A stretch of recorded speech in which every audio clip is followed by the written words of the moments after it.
Jacinta and Kelly, could you please introduce yourselves and your mob and your work? Hi, my name's Kelly Trudgen. I'm a Gumbaynggirr Nation woman from the mid-north coast of New South Wales with connections to Dunghutti, Bundjalung and Gamilaroi and Yuin mob.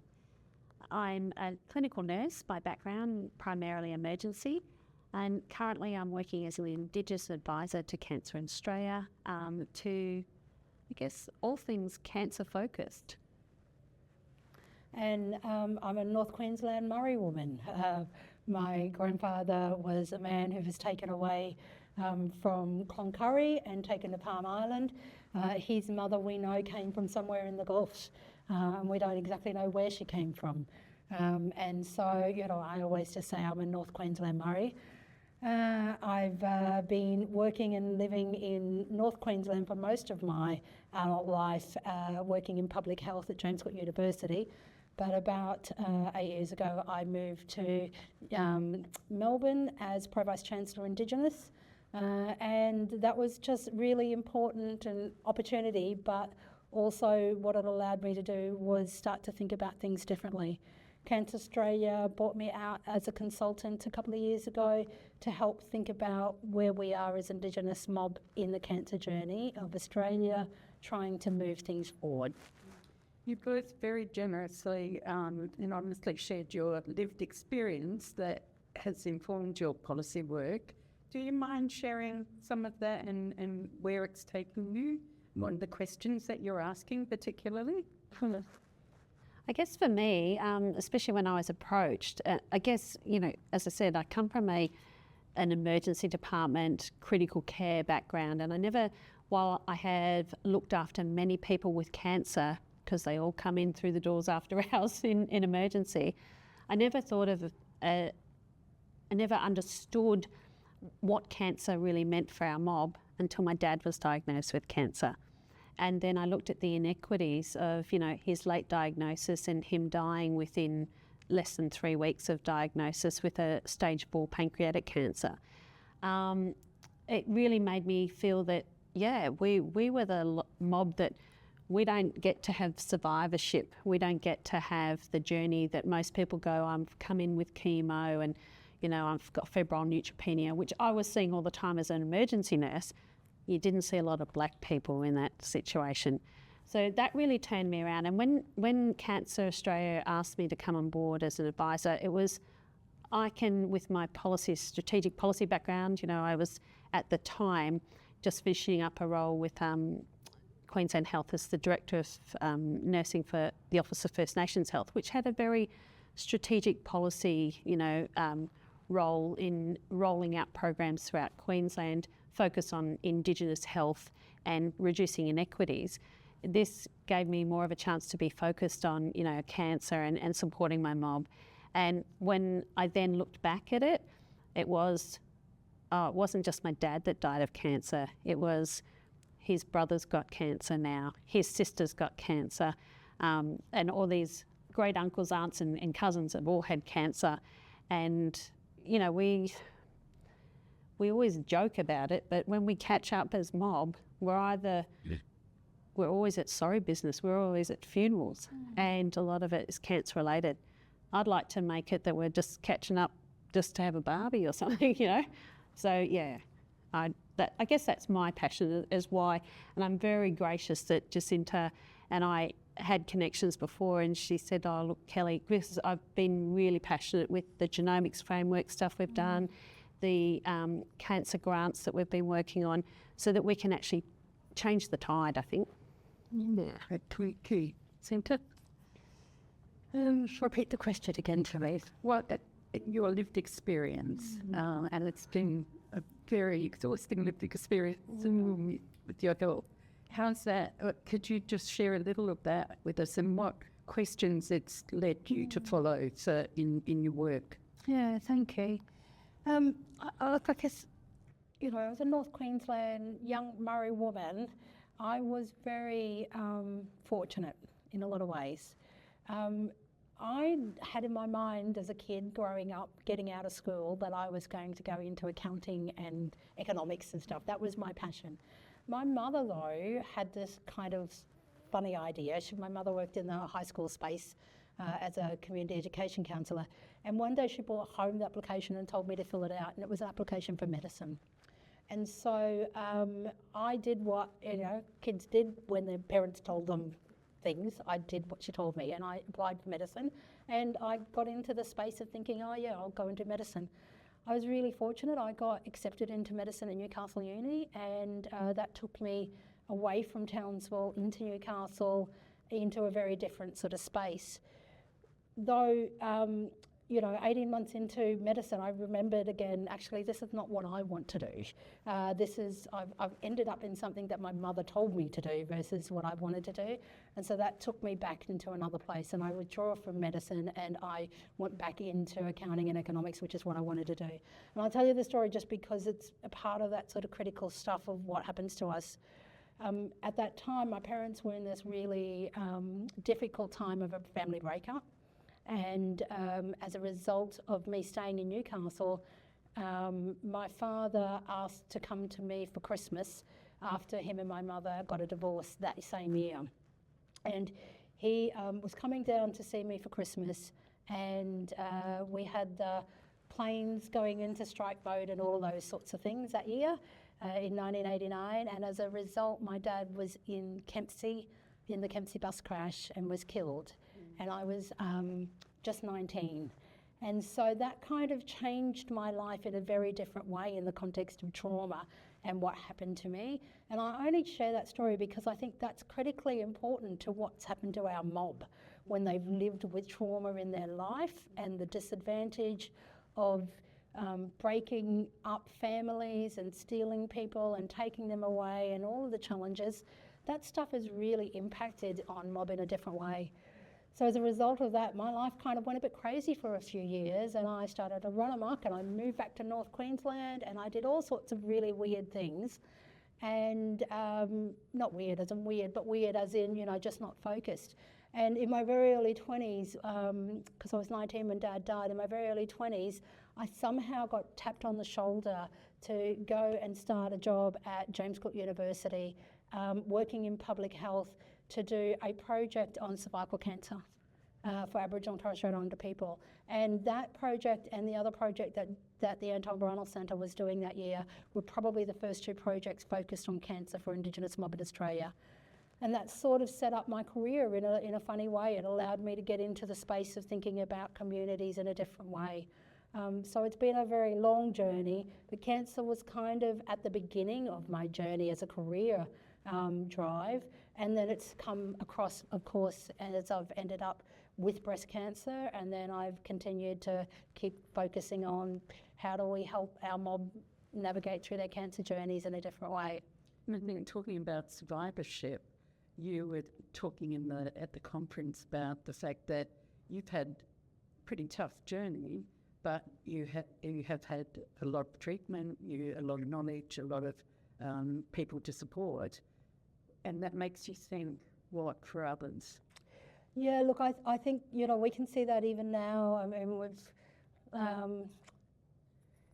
even now we can see that people who come into the system or who get cancer issues, health issues, who are already a part of the system in one way or another who can get access, their navigation through the system is so different and so advantaged. And that's really the thing that I am both acknowledging and grateful for, is that, there were people who were around me in the healthcare system back in, my late 20s, early 30s, who shoulder tapped me and got me into care that I wouldn't have got if I hadn't have been inside of the university system, working with non-Indigenous colleagues who were doctors and professors, who then shoulder tapped me and said, no, you should do this, we think you should do that. I remember one of the surgeries that I had, one morning I got into the hospital, and the surgeon came in to see me pre-surgery, and he said, I've had 3 phone calls this morning, Jacinta, telling me and reminding me to look after you. That doesn't happen to the average person in Australia, let alone somebody in a regional, hospital, let alone an Aboriginal person or a Torres Strait person. And so that was a sort of focus for me that changed the way that I started to think about our mob and the way that we got access to the system, and that we needed to advocate for that for all people. But we'll come back, if we can, soon to the cancer plan, the Australian cancer plan. But Kelly, you raised a question also in the conference. You started a yarn. Yeah. What was the question? Well, the main thing is, from a clinical perspective, we often are siloed. The doctors have their job, nurses have their job, your allied health colleagues have, and often, while we've always known about multidisciplinary team meetings to focus on the patient and everything, it seems to be when you're within the system, you work within your scope. I always, when people say to me, how do we help, the inequities for Aboriginal and Torres Strait Islander people, they all say, I've done my cultural competency training, but, how does that make me a better nurse or a better doctor? So I do it retrospectively. I say, what are the issues you found in your workplace, and how can we support and educate you on whether it's how you might speak to someone, or, is there a resource like some of our Maori colleagues talked about, and definitely Emily from Nhulunbuy talked about the Aboriginal health workers.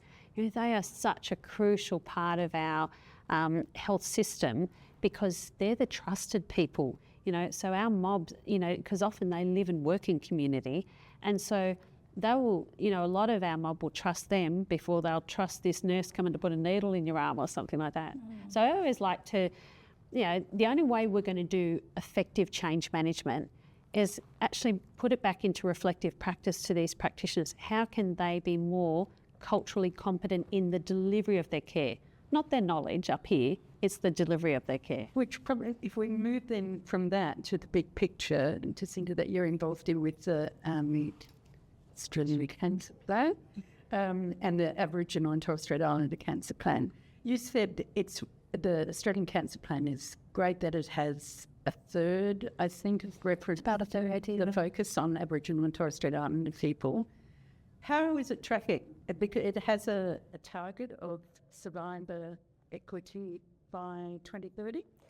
Yeah, so it's a 10-year cancer plan, and about 30% or so of the strategies and the objectives that they're trying to achieve have got a focus on Aboriginal and Torres Strait Islander people. But actually everything across the cancer plan would have an impact on Aboriginal Torres Strait Islander people, because we are part of Australia.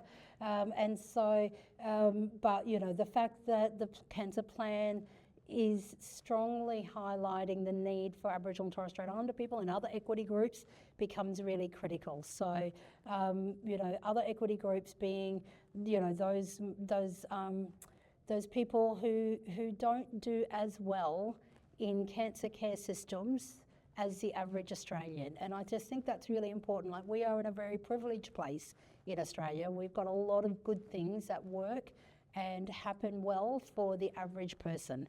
But the people who have struggles, when a struggle hits them, it's going to push them out into a very different place. And so, we can see that there is this gap widening for Aboriginal and Torres Strait Islander people and other groups. We don't want to see it get worse.